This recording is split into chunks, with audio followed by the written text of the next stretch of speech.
dalam keadaan sehat. Kalaupun hari ini ada yang mungkin kurang sehat, kita masih memuji Tuhan, tetap bersyukur kita masih bisa beribadah bersama-sama dari tempat kita masing-masing. Amin. Sebelum kita memulai ibadah kita hari ini, mari kita satu di dalam doa. Tuhan Yesus, terima kasih untuk hari yang baru.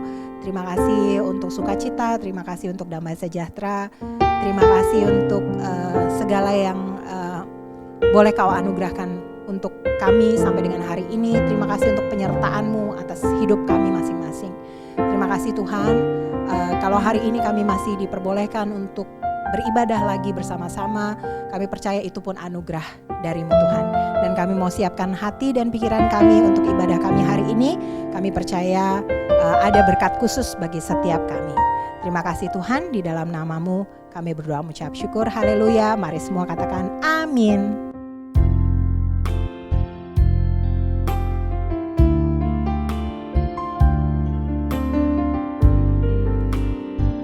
Mari kita masuk di hadirat-Nya. Amin.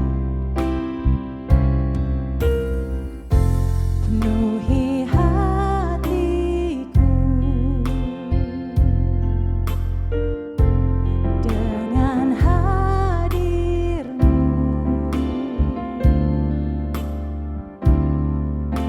Ku rindu memandang wajah-Mu, oh Tuhan, di dalam kekudusan-Mu. Bawaku dekat dalam hati-Mu. Ku rindu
shikara baralaya bashana, shikara baralaya baralaya baralaya balaba, inaralaya bashane, horabata karalaya bashikara barabaraba, shanaralaya baralaya ba, horata karalaya bashakara barabaraba. Kami mau setia Tuhan sampai akhir hidup kami. Tuhan, ini doa kami, biar kami tetap setia sampai akhir hidup kami Tuhan. Karena kami tahu bahkan Engkau telah memilih kami sejak kami masih di dalam kandungan ibu kami. Kau yang paling mengenal kami Tuhan. Dan biar kami terus menjaga iman kami sampai akhir hidup kami Tuhan. Terima kasih untuk keberadaanmu di dalam kehidupan setiap kami. Dan hari ini Tuhan, kami siapkan hati dan pikiran kami untuk firman-Mu hari ini Tuhan. Biar firman ini bisa menyegarkan kami, menegur kami, bahkan menasihati kami, supaya hidup kami semakin diubahkan menjadi seperti-Mu Tuhan. Terima kasih Yesus. Di dalam nama-Mu kami berdoa dan mengucap syukur. Haleluya. Amin.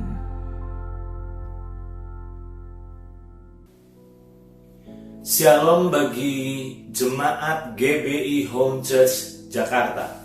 Senang sekali jika dalam kesempatan ini saya mendapat kepercayaan dari Gembala Saudara Kasemi dan Kafani untuk bisa membagikan pengajaran firman Tuhan lewat ibadah online ini. Saya mempercayai bahwa di hari-hari ini Tuhan sedang bekerja dalam hidup kita dengan luar biasa dan akan terus menyatakan kemuliaannya dalam kehidupan kita dan lewat kehidupan kita. Nah, untuk mendukung visi bulanan dari gereja saudara, yaitu Establish, maka saya ingin menyampaikan sebuah pelajaran yang sudah saya siapkan, dan saya memberi judul pengajaran ini dengan tethering rohani. Saya ulang, judulnya adalah tethering rohani. Nah, mengapa saya memilih judul tethering rohani? Mungkin bagi anak-anak zaman now, kata tethering itu adalah kata yang sangat familiar. Tapi bagi orang-orang yang sudah tua, yang kurang akrab dengan teknologi, maka kata tethering itu adalah kata yang sangat asing. Nah, tethering adalah sebenarnya fasilitas yang dimiliki oleh setiap HP di zaman sekarang, di mana sebenarnya ketika kita mengaktifkan fasilitas tethering, maka kita sedang berbagi internet kepada orang-orang di sekitar kita. Nah, saya sering mengalami ini, di mana ketika saya sedang bepergian dengan anak saya, dan kebetulan anak saya sedang kehabisan kuota. Dan karena HP-nya kehabisan kuota, maka dia nggak bisa terkoneksi dengan internet. Dan jika dia tidak terkoneksi dengan internet, maka bagaimana mungkin dia bisa melihat Instagram? Bagaimana dia bisa terkoneksi dengan teman-temannya lewat WhatsApp? Nah, itu sebabnya anak saya seringkali berkata, "Pak, bagi tetheringnya dong." Dan ketika anak saya meminta, maka saya akan mengaktifkan fasilitas tethering di HP saya, di ponsel saya. Sehingga akhirnya ketika tethering itu saya aktifkan, maka disitulah saya sedang menolong anak saya untuk terkoneksi dengan internet, dan dia bisa menikmati fasilitas yang ada di situ. Nah, apa pelajaran yang saya dapatkan lewat kata tethering ini? Sadarkah saudara bahwa sebenarnya setiap orang percaya dapat menjadi tethering rohani bagi dunia kita? Saya ulang, sadarkah saudara bahwa setiap orang percaya sebenarnya dapat menjadi tethering rohani bagi dunia? Nah, yang menjadi masalah adalah kita seringkali nggak mau mengaktifkan fasilitas tethering rohani dalam kehidupan kita. Kita baru sebatas menikmati koneksi kita dengan Tuhan. Kita baru sebatas menikmati Tuhan bagi hidup kita pribadi. Padahal sebenarnya Tuhan ingin sekali supaya kita bukan cuma hanya menikmati untuk diri sendiri. Ingat saudara, Tuhan ingin supaya saudara dan saya untuk hidup sebagai tethering rohani. Nah, kita akan belajar dari satu tokoh dalam Alkitab yang tentu sangat terkenal. Dan tokoh itu adalah Abraham. Dan apa yang kita bisa pelajari dari kehidupan Abraham? Saudara bisa menemukannya di dalam Kejadian pasal 12 ayat yang pertama sampai dengan ayat yang ketiga. Berfirmanlah Tuhan kepada Abraham, pergilah dari negerimu dan dari sanak saudaramu dan dari rumah bapamu ini ke negeri yang akan kutunjukkan kepadamu. Ini bicara tentang panggilan Tuhan bagi hidup Abraham. Ayat yang kedua, aku akan membuat engkau menjadi bangsa yang besar. Wow, saya yakin Abraham ketika dengar ini dia pasti senang sekali. Karena apa? Karena Tuhan ingin menjadikannya besar. Tapi perhatikan kalimat selanjutnya. Dan memberkati engkau. Apalagi ini. Wow, luar biasa sekali. Di mana Tuhan ingin memberkati Abraham. Tapi perhatikan kalimat selanjutnya. Dan memberkati engkau serta membuat namamu masyhur. Wow, ini adalah berkat ketiga yang luar biasa yang Tuhan siapkan dan janjikan bagi kehidupan Abraham. Tapi perhatikan kalimat selanjutnya. Inilah sebenarnya tujuan atau misi Tuhan memberkati Abraham, yaitu kalimat ini. Dan engkau akan menjadi berkat. Jadi ternyata alasan Tuhan memberkati Abraham adalah karena Tuhan ingin supaya Abraham menjadi berkat. Bagaimana mungkin kita bisa menjadi berkat kalau kita tidak terlebih dahulu diberkati? Makanya dalam Kejadian 12 ayat yang ketiga, firman Tuhan katakan, aku akan memberkati orang-orang yang memberkati engkau dan mengutuk orang-orang yang mengutuk engkau. Dan olehmu, perhatikan kata ini, oleh Abraham, semua kaum di muka bumi akan mendapat berkat. Jadi inilah yang seringkali dilupakan oleh banyak orang percaya, di mana kita sibuk menjadikan doa supaya kita makin diberkati. Kita rajin beribadah, kita rajin melayani supaya kita makin diberkati. Karena janji Tuhan adalah memberkati kita dengan berkelimpahan. Tapi sadarkah kita bahwa ternyata Tuhan punya tujuan, bahwa alasan Tuhan memberkati kita bukan sebatas demi kepentingan kita, tapi supaya kita bisa berbagi, melepaskan berkat bagi orang-orang di sekitar kita. Nah, ingatlah saudara, menjadi berkat itu bukan sebatas berbagi uang. Karena seringkali waktu kita berbagi uang kepada orang-orang yang pas kita jumpai dalam keseharian yang membutuhkan, maka kita udah merasa kita udah jadi berkat.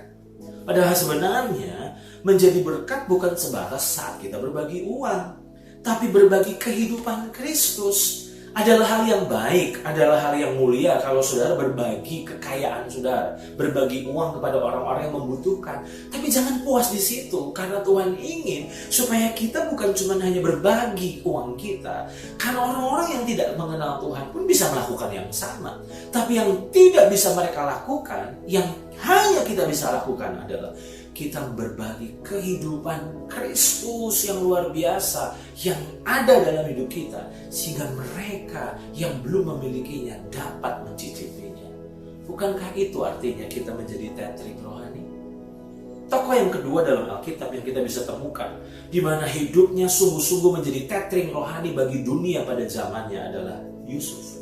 Apa yang kita bisa pelajari dari seorang yang bernama Yusuf? Di dalam Kejadian pasal 39 ayat 2 sampai ayat 3 dan ayat yang kelima, saya akan membacakannya bagi saudara.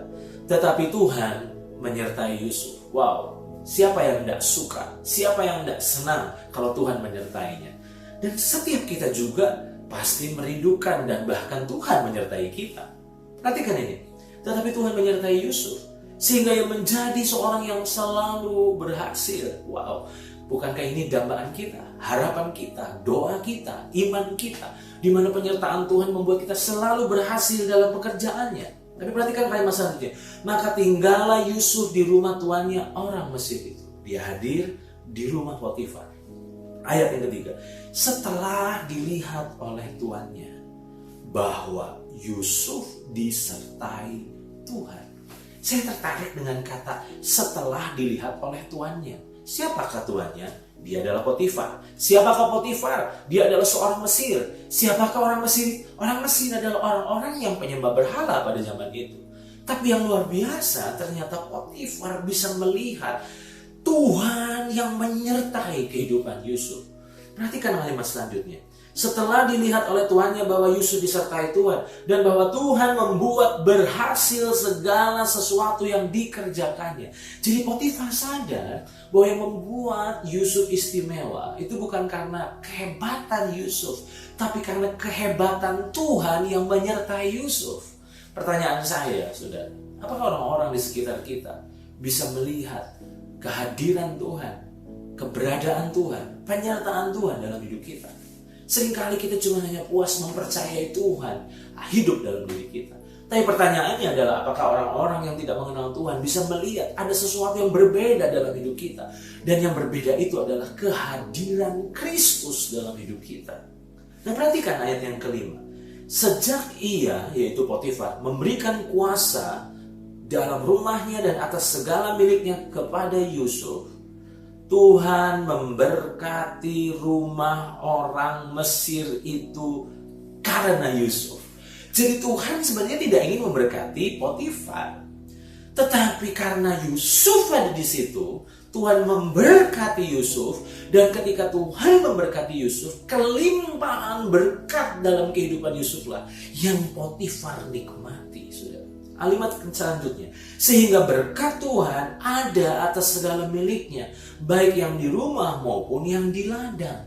Jadi ketika saya membaca ayat ini, saya sungguh diberkati bahwa Tuhan sebenarnya tidak memandang Potifar, yang dia pandang adalah Yusuf. Dan disitulah Yusuf hadir sebagai tethering rohani, di mana Potifar menyadari tentang Tuhan lewat siapa? Lewat hidup Yusuf. Mudah sekali untuk cerita tentang Tuhan kepada dunia. Tapi apakah dunia bisa melihat Tuhan yang hidup dalam diri kita? Mudah sekali kita cerita banyak tentang Tuhan, tentang kisah-kisah tentang Tuhan. Tapi dunia nggak cukup hanya mendengar kisah tentang Tuhan. Dunia ingin bisa melihat, bisa rasakan bahwa memang benar-benar Kristus hadir dan hidup dalam diri kita. Dan itulah yang saya namakan menjadi tethering rohani. Nah, pertanyaannya adalah bagaimana caranya menjadi tethering surgawi? Bagaimana caranya untuk menjadi tethering rohani bagi dunia kita? Nah, belajar dari tethering di ponsel kita, maka ada 3 hal yang kita bisa pelajari dan kita bisa menangkapnya, dan akhirnya kita bisa melihat ada nilai-nilai rohani yang kita bisa tangkap. Yang pertama, untuk kita bisa mengaktifkan tethering di ponsel kita, maka pastikan untuk kita terhubung dengan provider. Bagaimana mungkin kalau kita tidak sedang terhubung dengan provider yang ada di ponsel kita, yang kita pilih? Bagaimana mungkin kita bisa menjadi tethering? Bagaimana ketika hubungan ponsel kita sedang terputus, tidak ada koneksi dengan tethering, dengan provider kita, maka bagaimana mungkin kita bisa menjadi tethering dan menolong orang-orang di sekitar kita? Pastikan kita terhubung dengan provider. Apa pelajarannya? Apakah saudara sedang terhubung dengan Tuhan sang provider kita? Pertanyaan saya ulang sekali lagi. Apakah saudara sedang terhubung dengan Tuhan sang provider kita? Bagaimana kualitas hubungan saudara dengan Tuhan? Karena seringkali kita terhubung, tapi kualitas dari hubungan kita itulah yang jadi masalah. Dan kalau kualitas hubungan kita dengan Tuhan bermasalah, maka bagaimana mungkin kita bisa maksimal menjadi tethering rohani bagi dunia kita? Dan itu sebabnya pastikan untuk kita terhubung dan selalu always on dengan Tuhan sang provider kita. Dan yang menjadi masalah adalah seringkali keterhubungan orang percaya adalah sebatas akan kebutuhan pertolongan Tuhan. Makanya di saat kita sedang membutuhkan Tuhan, sedang membutuhkan sesuatu dari Tuhan, kita berdoa, kita rajin berdoa, bahkan kita tambah dengan puasa, kita tambah lagi lengkapi dengan praise and worship. Nah, pertanyaan saya adalah ketika semua keinginanmu sudah terwujud dan Tuhan telah memberikan apa yang kau inginkan, apakah kau masih tetap terhubung? Apakah kau masih tetap terkoneksi dengan Tuhan? Karena ada banyak orang percaya begitu jawaban doanya sudah didapat, maka kita melupakan Tuhan. Nah, bagaimana mungkin kita bisa menjadi tethering rohani kalau kualitas hubungan kita dengan Tuhan seperti itu?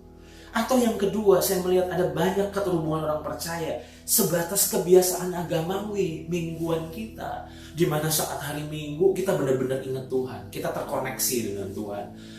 Apalagi di jam-jam ibadah di ruang-ruang gereja kita, waktu kita jam-jam ibadah kita sangat terhubung dengan Tuhan. Tapi pertanyaan saya, setelah jam ibadah selesai dan setelah kita kembali kepada aktivitas harian kita, apakah kita masih tetap terkoneksi dengan Tuhan? Hari ini saya mau katakan kepada saudara, pastikan untuk saudara tetap terhubung dengan Tuhan. Pastikan untuk kualitas hubunganmu dengan Tuhan itu benar-benar berkualitas. Karena itu yang menjadi rahasia untuk kita bisa berperan menjadi tethering rohani bagi dunia kita. Itu yang pertama. Yang pertama, bagaimana caranya untuk kita menjadi tethering rohani? Pastikan kita terhubung dengan provider kita. Yang kedua, untuk kita bisa membagikan fasilitas tethering di ponsel kita, maka pastikan bahwa kuota kita lebih dari cukup. Nah, bagaimana mungkin kita bisa membagikan tethering kita kepada orang-orang di sekitar kita kalau kuota kita saja sebenarnya kurang? Gak mungkin itu. Makanya pastikan bahwa kuota kita lebih dari cukup dan berlimpah, sehingga kita bisa membagikannya, bisa menolong orang untuk bisa menikmati fasilitas internet lewat tethering kita. Nah, demikian pula untuk kita bisa menjadi tethering rohani bagi dunia kita, maka pastikan untuk kita memiliki kehidupan Kristus yang berlimpah. Bukankah dalam Injil Yohanes pasal 10 ayat yang ke-10 Tuhan berkata, aku datang supaya mereka mempunyai hidup dan mempunyainya dalam segala kelimpahan. Bahasa Inggrisnya overflow. Pertanyaan saya adalah bukan apakah saudara memiliki kehidupan Kristus dalam dirimu, tapi pertanyaannya adalah apakah engkau memiliki kehidupan Kristus dalam dirimu itu dengan berlimpah? Ingat saudara, kalau tidak berlimpah, maka bagaimana mungkin kita bisa menolong orang-orang di sekitar kita? Nah, banyak orang percaya hari-hari ini memang memiliki kehidupan Kristus, tapi sangat minim sekali. Nah, hari ini doa saya, ayo saudara, pastikan untuk saudara memiliki kehidupan Kristus yang berlimpah, yang lebih membual-bual, sehingga lewat kelimpahan kita dapat memberkati orang-orang di sekitar kita.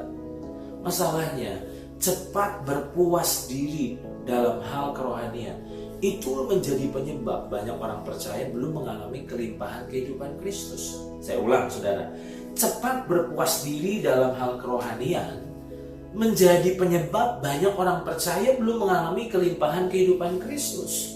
Di mana kita merasa, aduh udah cukup deh, udah gak usah fanatik, udah gak usah berlebihan, yang cukup-cukup aja. Kita kan sudah hadir di ibadah, kita kan sudah ikut ibadah online.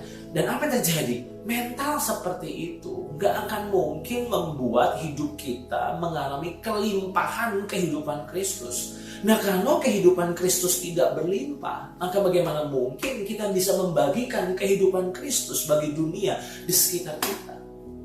Hal yang pertama, pastikan untuk kita terkoneksi dengan provider, pastikan kita terkoneksi dengan Tuhan sang provider agung kita. Yang kedua, pastikan untuk kita memiliki kuota yang lebih dari cukup. Pastikan kita memiliki kehidupan Kristus yang berkelimpahan. Dan tentu kelimpahan kehidupan Kristus bukan cuma sebatas kita berbahasa roh.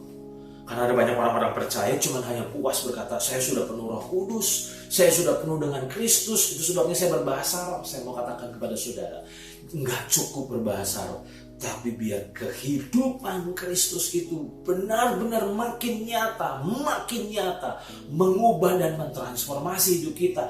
Dan itulah yang membuat dunia bisa melihat realita Tuhan dalam hidup kita. Itu yang kedua. Yang ketiga, untuk kita bisa menjadi tethering rohani, maka pastikan untuk mode tetheringnya itu harus di-on-kan. Saya ulang saudara. Untuk saudara bisa membagikan tethering di ponsel saudara, maka pastikan modenya harus on, tidak di-off-kan. Kalau di-on-kan, maka tethering itu mulai dipancarkan. Nah, masalahnya adalah banyak orang percaya belum mengaktifkan fasilitas tethering rohani dalam hidupnya. Tadi saya katakan, kita cuma hanya puas sebatas menikmati koneksi dengan Tuhan buat kepentingan pribadi kita. kita lupa atau kita nggak mau atau kita belum rela untuk mengaktifkan fasilitas tethering rohani dalam kehidupan kita. Matius pasal 5 ayat 15 berkata, "Lagi pula, orang tidak menyalakan pelita lalu meletakkannya di bawah gantang, melainkan di atas kaki dian sehingga menerangi semua orang di dalam rumah itu." Nah, seringkali kehidupan Kristus dalam diri kita itu cuma hanya sebatas dinikmati. Yang kita pikirkan cuma aku, diriku, dan saya. Dan kalau kita menjalani hidup dengan mentalitas seperti itu, yaitu yang kita pikirkan hanya aku, diriku, dan saya, maka tidak akan pernah mungkin kita bisa menjadi tethering rohani bagi dunia kita. Mulailah pikirkan, mulailah upayakan untuk melepaskan kehidupan Kristus dalam keseharian kita. Saya ulang, mulailah pikirkan, doakan, upayakan untuk mulai melepaskan kehidupan Kristus dalam keseharian kita, di kantor kita, di rumah kita, dimanapun kita ada. Berdoa untuk di dalam setiap kesempatan yang ada, kita bisa melepaskan kehidupan Kristus, di mana kita bisa menjadi tethering rohani dalam kehidupan kita bagi dunia kita. Pernahkah saudara menyadari Kisah Rasul 16 ayat 31 itu berbicara tentang tethering rohani? Di dalam Kisah Rasul pasal 16 ayat 31 berkata, "Jawab mereka, percayalah kepada Tuhan Yesus Kristus." Nah, kalimat berikutnya adalah, "Dan engkau akan selamat." Berhenti sampai di situ? Tidak. Ayat ini berkata, engkau akan selamat, engkau dan seisi rumahmu. Saudara, keselamatan itu ternyata menular seharusnya. Bukan cuma hanya saudara yang selamat, tetapi lewat kehidupan saudara, keselamatan Tuhan itu menginspirasi, menyebar, menular kepada orang-orang di sekitarmu.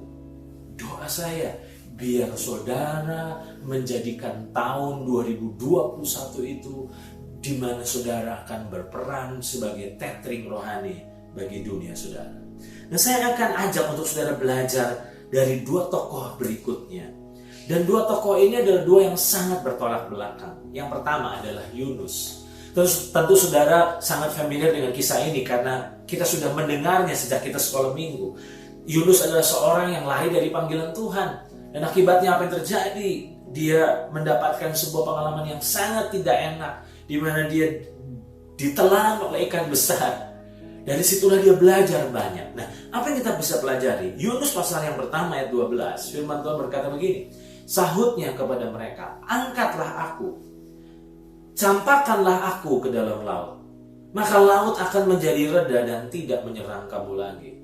Sebab aku tahu bahwa karena akulah badai besar ini menyerang kamu. Saya tertarik dengan kata ini. Yunus tahu bahwa ternyata dia tidak jadi berkat buat orang-orang yang ada di kapal itu, tapi dia menjadi troublemaker. Dia yang menjadi penyebab orang-orang di sekitarnya mengalami badai. Itu sebabnya dia merasa bersalah. Dia sadar, aduh ini gara-gara saya. Saya mau tanya kepada saudara, pernahkah saudara menyadari bahwa seringkali kehidupan kita seperti Yunus, di mana kita bukan jadi tethering rohani, tapi kita jadi tetheringnya setan. Di mana lewat hidup kita memancarkan bukan berkat tapi kutuk. Nah, tokoh yang kedua yang saya pelajari, yang tadi saya katakan sangat kontras dengan Yunus, adalah Paulus. Paulus mengalami pengalaman yang sama, di mana saat dia sedang berlayar menuju ke Roma, kapal yang ditungganginya, kapal di mana dia ada saat itu yang membawanya menuju perjalanan ke Roma, itu dilanda oleh badai yang sangat luar biasa. Tapi pertanyaannya adalah, apakah karena Paulus yang ada di kapal itu, itulah yang menjadi penyebab mereka mengalami badai seperti Yunus? Ternyata sangat berbeda sekali, karena dalam Kisah Para Rasul pasal 27 ayat 24 dan ayat 37 ada yang menarik yang saya bisa pelajari. Dan ia berkata, malaikat berkata kepada Paulus, jangan takut Paulus, engkau harus menghadap Kaisar, dan sesungguhnya oleh karunia Allah, maka semua orang yang ada bersama-sama dengan engkau di kapal ini akan selamat karena engkau. Wow, luar biasa. Dan ternyata saudara, apa yang kita bisa pelajari ketika kita bandingkan antara Paulus dengan Yunus? Yunus itu sumber masalah, tapi Paulus itu sumber berkat. Dia menjadi tethering rohani. Nah, perhatikan ini. Berapa jumlah orang yang selamat oleh karena keberadaan Paulus di situ? Ayat 37. Jumlah kami semua yang di kapal itu 276 jiwa. Berarti saudara, yang saya dapatkan 1:275. Oleh karena satu orang yaitu Paulus, maka 275 orang enggak binasa, tapi selamat oleh karena kehadiran satu orang. Doa saya, saudara adalah orang-orang seperti Paulus dan bukan seperti Yunus. Saya akhiri dengan ini. Jadilah tethering hadirat Tuhan bagi sekitar kita. Saya sungguh berdoa karena firman Tuhan katakan di dalam 1 Korintus pasal 6 ayat 19 berkata, atau tidak tahukah kamu bahwa tubuhmu adalah bait Roh Kudus yang diam di dalam kamu, Roh Kudus yang kamu peroleh dari Allah, dan bahwa kamu bukan milik kamu sendiri. Tentu ayat ini adalah ayat yang familiar buat kita, di mana Roh Kudus tinggal dalam diri kita. Makanya saya katakan kepada saudara, kalau saudara sadar, saudara percaya bahwa Roh Kudus tinggal senantiasa dalam hidupmu, maka jadilah tethering hadirat Tuhan bagi sekitarmu, di mana Roh Kudus bukan cuma kau nikmati bagi dirimu, tapi Roh Kudus, pengaruh Roh Kudus mulai kau lepaskan dan bagikan pada orang-orang di sekitarmu. Dan disitulah kau akan melihat kemuliaan Tuhan bukan cuma hanya ada dalam hidupmu, tapi bekerja dan mengalir lewat kehidupanmu. Doa saya, jemaat GBI Home Church Jakarta adalah jemaat yang hidup sebagai tethering rohani. Tuhan memberkati kita semua, dan saya ajak untuk kita berdoa.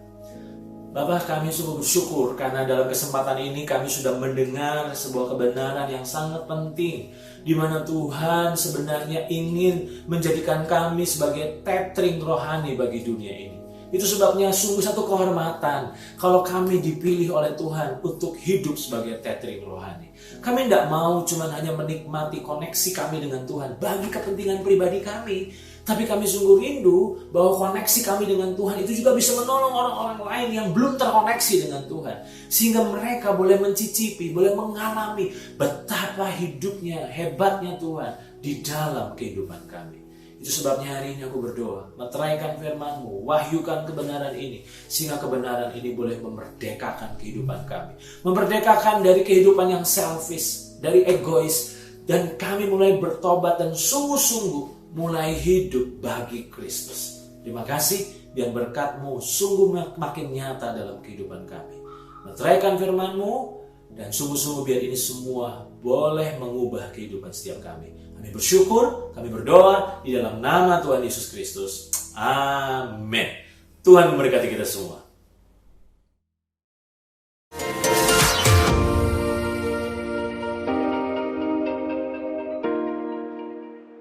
Shalom Homers, wah nggak kerasa ya kita udah bersama-sama beribadah. Sekarang aku mau ingetin lagi ya visi dari Home Church Jakarta, yaitu menjadi murid Kristus yang menyatakan terang kerajaan Allah di segala aspek kehidupan dimanapun kita ditempatkan. Nah sekarang jika teman-teman ingin memberikan persembahan atau perpuluhan, bisa ke rekening berikut ya.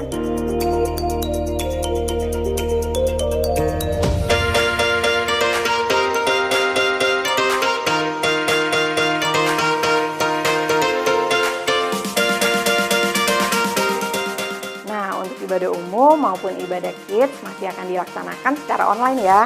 Untuk ibadah umum, teman-teman bisa menyaksikan lewat channel YouTube Home Church Jakarta setiap jam 10. Dan untuk ibadah kids atau Sunday School, teman-teman bisa saksikan setiap jam 11 juga di channel YouTube Home Church Jakarta. Nah, untuk anak-anak kids atau Sunday School, kalian bisa mengikuti Playdate loh, yaitu di setiap minggu kedua dan keempat. Sedangkan untuk anak-anak teens, kalian bisa mengikuti Disciple Teens setiap minggu pertama dan minggu ketiga. Mau tahu keseruannya seperti apa? Kontak kita via DM ya. Bagi teman-teman yang belum tergabung di LCC atau Life Changing Community, bisa juga menghubungi kami via DM di Instagram ya. Oke, sekian pengumuman untuk minggu ini ya. Jangan lupa untuk follow Instagram @homechurchjakarta untuk info-info selanjutnya. Sampai jumpa minggu depan. Bye! Shalom, tiba saatnya kita masuk dalam doa syafaat. Mari kita berdoa. Bapa, terima kasih untuk hari yang indah ini. Terima kasih untuk kebenaran firman-Mu yang boleh kami terima. Biarlah itu menjadi kekuatan dalam hidup kami. biarlah kami boleh semakin berakar, bertumbuh di dalam Tuhan. Berkati hamba-Mu yang menyampaikan kebenaran firman-Mu, berkati kehidupannya, berkati dengan berkat-berkat yang dari Allah Bapa, Putra, dan Roh Kudus. Berkati juga gembala kami, Kak Semi, Kak Fani, dalam keseharian mereka, dalam hal-hal yang mereka perbuat. Biarlah Tuhan menuntun hidup mereka, Tuhan memelihara hidup mereka, sehingga apapun yang mereka berbuat akan berhasil karena Tuhan yang beserta dengan mereka. Berkati kota Jakarta, berkati Tuhan di masa-masa pandemi ini, biarlah semakin kami kuat, kami semakin sehat, sehingga kami dapat melalui pandemi ini. Kota kami dapat terbebas dari pandemi ini, bangsa kami boleh terbebas dari pandemi ini, bahkan dunia ini boleh terbebas dari pandemi ini. Berkati para pemimpin kami, berkati Gubernur Pak Anies Baswedan, berkati juga Pak Presiden kami, Pak Jokowi, beserta jajaran pemerintahannya, berkati program-program yang sudah mereka susun, biarlah mereka boleh menjalankan program itu sesuai dengan kehendak-Mu Bapa. Segala sesuatu yang bukan datangnya dari Tuhan, kami mau tolak, kami mau hancurkan di dalam nama Tuhan Yesus. Terima kasih Bapakku yang baik, terima kasih. Kami berkati bangsa Indonesia, dari Sabang sampai Merauke. Kami berkati tanahnya, kami berkati udaranya, kami berkati airnya. Apapun yang ditanam, apapun yang dikerjakan, biarlah boleh berhasil, dan biarlah bangsa-bangsa lain boleh melihat bahwa bangsa kami adalah bangsa yang diberkati Tuhan, karena bangsa kami menyembah Tuhan yang hidup. Terima kasih Bapakku yang baik, terima kasih Yesus. Sebentar, kami akan melanjutkan aktivitas kami. Tuhan berkati, Tuhan pimpin, dan terima kasih untuk ibadah yang luar biasa ini.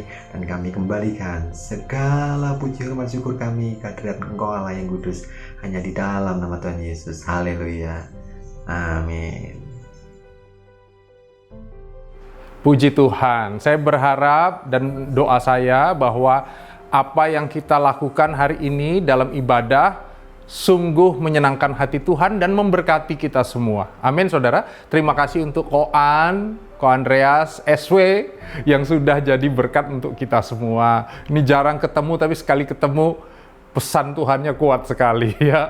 Terima kasih Ko An. Dan saya mau mengingatkan sebelum doa berkat bahwa minggu depan kita sudah ibadah on-site kembali. Haleluya. Di SQ Function Hall jam 10 dan ibadahnya cuma sampai jam 11. Jadi ibadahnya cuma 1 jam. Kenapa? Karena ibadah kita masih ibadah dengan protokol ketat. Jumlah orangnya cuma maksimal 30. Dan kelompok usia lansia dan anak-anak kami himbau untuk belum ibadah terlebih dahulu. Untuk kelompok usia ini maka kita akan menyediakan ibadah streaming langsung live dari SQ kepada saudara di rumah-rumah, sehingga mulai minggu depan ibadah kita harus mengikuti jam ibadah yang ada. Jadi kalau saudara mau ikut ibadah home church, saudara harus ikut ibadah jam 10 pagi. Buat saudara yang nggak sempat ibadah dan pingin lihat lagi, di tengah minggu sudah tidak bisa lagi seperti dulu. Yang ada tinggal highlight ibadahnya. Jadi nggak ada lagi ibadah secara penuh gitu ya. Kalau mau ikut ibadah secara penuh, silahkan kami undang di hari Minggu jam 10 seperti biasa. Dan yang mungkin sudah bisa onsite, harap kami undang untuk bisa onsite dengan mendaftar terlebih dahulu kepada LCC masing-masing, iFriend-nya. Puji Tuhan. Kini saatnya kita selesai dan terimalah berkat Tuhan. Arahkan hatimu kepada Tuhan, terimalah berkat Tuhan. Tuhan memberkati engkau dan melindungi engkau. Tuhan menyinari engkau dengan wajahnya dan memberi engkau kasih karunia. Tuhan menghadapkan wajahnya kepadamu dan memberi engkau damai sejahtera. Berkat yang berlimpah dari Allah Bapa, kasih yang sempurna dalam nama Tuhan Yesus, dan persekutuan yang indah dengan Roh Kudus menyertai kita semua mulai saat ini, bahkan sampai selama-lamanya. Terima berkat ini, sama-sama katakan amin. Tuhan berkati.